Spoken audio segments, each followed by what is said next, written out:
Welcome back, Engineers. We have built our Juggernauts. We are playing with Saffron.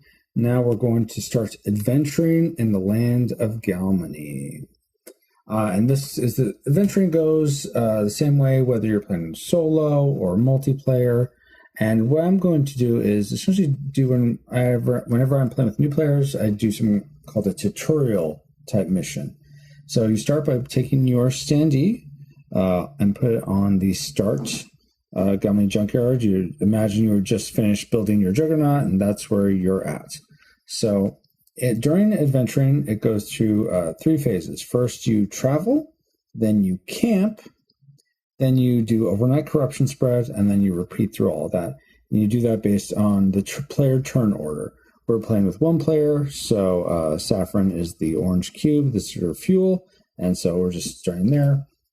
So on the travel tracker, you'll see several numbers. They're all the same, 1, 1, 2, 3, 5, 8, up each row. And so Saffron's fuel cube is by the 3. That means she can move up to 3 locations away from her current position. So what is a location? Well, let's go back to where her standee is. The locations in Galmenni are all of these circle icons throughout the map. These all count as locations.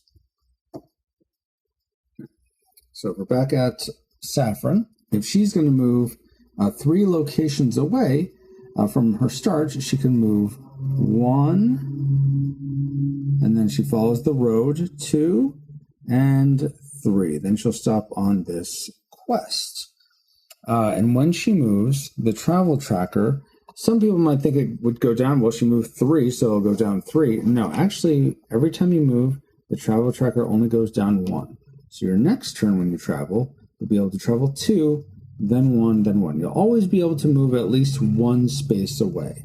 So keep that in mind. So she just moved, and she's at the 3 range. Now she's down to a range of 2. And she is on the quest area. Now after traveling, all players will take a camp map action. So when you start the game of Junkyard Juggernauts, you don't have any quests. So we're going to, let's go ahead and get a quest. We're at the quest location, so let's get one so we can hopefully try to complete it. All right, so the first quest, we take a quest card and we read it aloud. This one is Father's Fight. You investigate rumbling from a nearby village. You surmise from the villagers' clamor that a cultist took Buddy to be sacrificed at Eldrican Ark, and Zave went to rescue him a week ago. They offer you 2 potions to rescue them and purify the Ark. Unsure of their tale, or even if this Buddy is boy or beast, let alone Zave, you cautiously, so this is the story element of the quest, now we choose one way to go. We can either take the heroic A option or the B option. So heroic A would be travel to the Ark and rescue the captives. Now you might say, well, where's the Ark? Well, there's an icon in the top corner of these quests if you have to travel somewhere, and that matches one of the icons on the board. So you'll notice Eldrican Ark is right there. And we happen to be really close to it, which is fantastic. So we're very close to where we need to travel to. So we would travel to Eldrican Ark, rescue the captives by defeating the occultists. To do that, we'll reduce our metal. That's what that little M cube symbol is, metal. And this little battery with a W in it is the Warlord Power Multiplier. And that is going to be over here on this travel track. The Warlord Power Multiplier is this level, so right now it's at 1. So this means that we'd have to reduce our metal by 1d6 result. Take this card and draw 1 power card.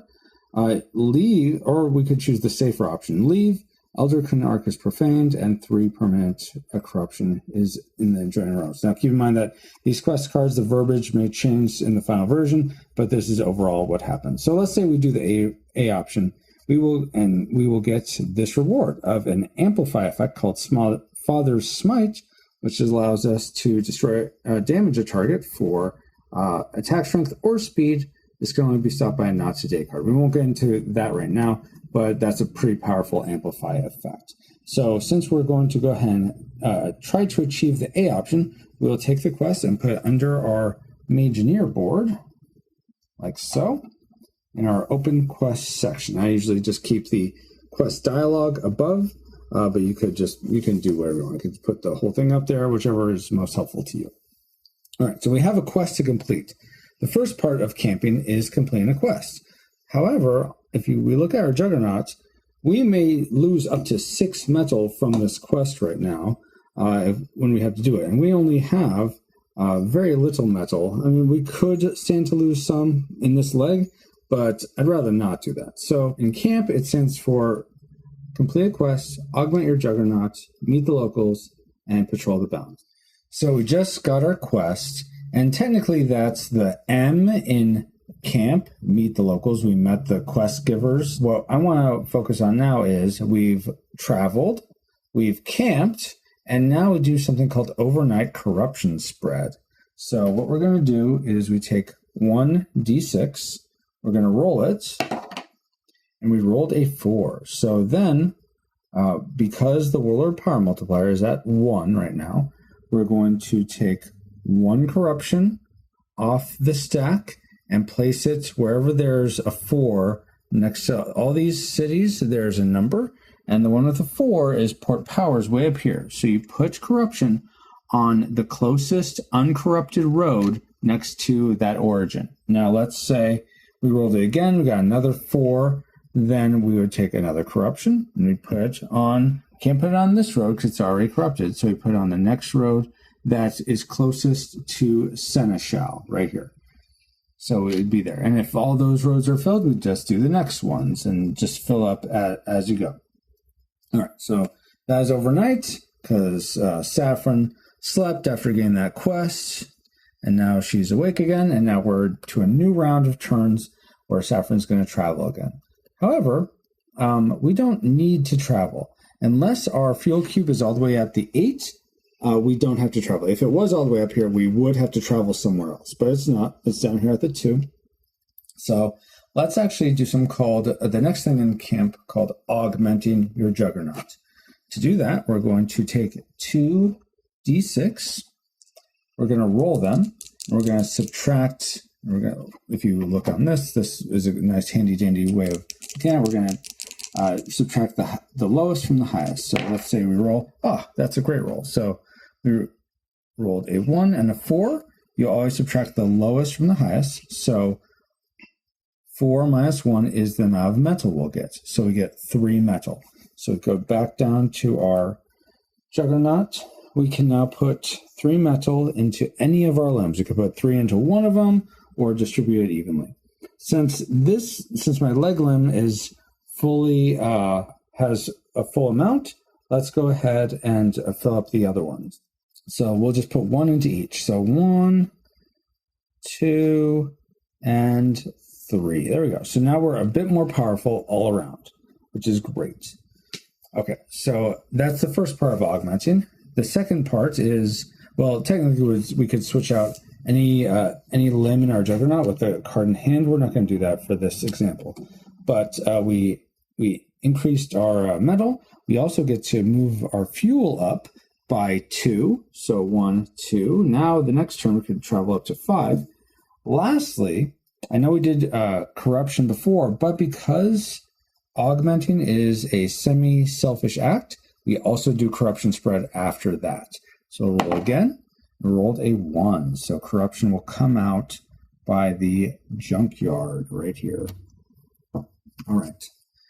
Now you may be wondering, why is corruption important? Well, corruption, if all these stacks are gone, that will trigger the end game with the confrontation with the Warlord.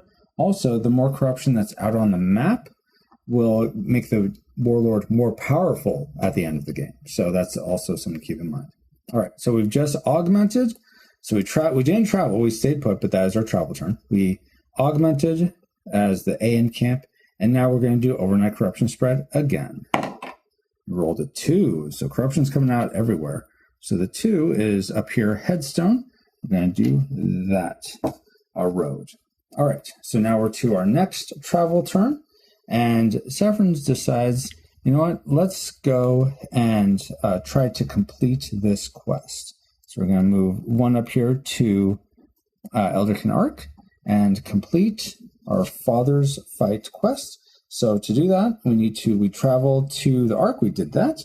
And now we need to rescue the captives. To do that, we'll defeat the occultist, reducing metal by orbital power multiplier, number of d6 results. Take this card and one power card. The power cards are here. So if we're successful, which we will be, we'll just have to lose at max 6 life. Let's see how much we lose. We lose 3. Okay, that's not terrible. So we'll go back to our Juggernaut and decide where we want to lose life. So we couldn't essentially lose it all to this leg, 1, 2, 3, because then our leg metal will be lower than our arm metal. But we could lose 1 here. Now they're equal. That's fine. 2, 3. Now both arms and legs are at equal amounts, which is fantastic. I mean, it's not bad. We didn't lose too much attack strength, which are our arms added together. And our speed's still pretty good at 3 + 6 of 9, which is 9. Okay. So now that we've successfully completed this quest, we get to take this into our hand. So now we have even more cards in our hand, more abilities. And this also says to draw another card. So we get to draw a card. Fantastic. So now we have 2 earth cards, another fire card with more abilities such as Blinding Blitz, Battle Royale, and Overdrive, and Father's Fight, which we just got. So we completed that quest. Now, a part of completing the quest is, 1, you get to take a gate off of Seneschal when you complete it heroically, and you get that potion. So I'll put this into our potion bag down here on our Juggernaut. Second, you get to take a heroic feat. So there are 8 heroic feats in Junkyard Juggernauts, 1 on each side of these specialization cards. And when you get a heroic feat, you get to either take a specialization if you don't have one, or level it up. So let's say for Saffron, you don't have to take the one that matches your element. You can take any one you want. Though matching one that's with your element might make the most sense. It gives you access to more abilities. But given our current build, I think it actually is best to go with the Mystic specialization for Saffron. And here's why. So first off, if we look at our Juggernaut, you'll see that he has a lot of the elements we need to unlock these abilities. First, we have 2 wind limbs, and we need a wind limb here, 2 wind limbs here, 2 wind limbs in a water, which we have. And this special ability, Horn of Headstone, we need 2 fire and 2 wind. Now you may say, well, we only have 1 fire. However, Saffron herself, up here it says, Saffron counts as 1 fire for Juggernaut and amplifies. So she would count as a fire for this. So I think we'll go with the Mystic specialization. So how we show that she has this specialization is we take the card and we tuck it under her board like that, so that we can see. First off, you always get to this middle section. That this one says first heroic feat, 1 charge. Now we get to take these plastic cubes and put it on a charge. So we have 1 charge now for combat. And we get 2 metal. So we can add 2 metal to our Juggernaut. So we'll just increase these 2 limbs by 1 each.